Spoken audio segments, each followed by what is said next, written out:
কথা যে সত্য তোমাদের কাছে তার চিহ্ন হলো এর তোমরা কাপড়ে জড়ানো এবং জাপাত্রে শোয়ানো একটি শিশুকে দেখতে পাবে।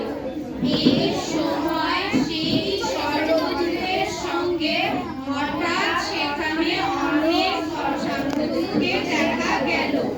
সবাই ঈশ্বরের প্রশংসা করে বলতে লাগলেন, স্বর্গের ঈশ্বরের গৌরব হোক, স্বর্গের ঈশ্বরের গৌরব হোক, ঈশ্বরের গৌরব হোক।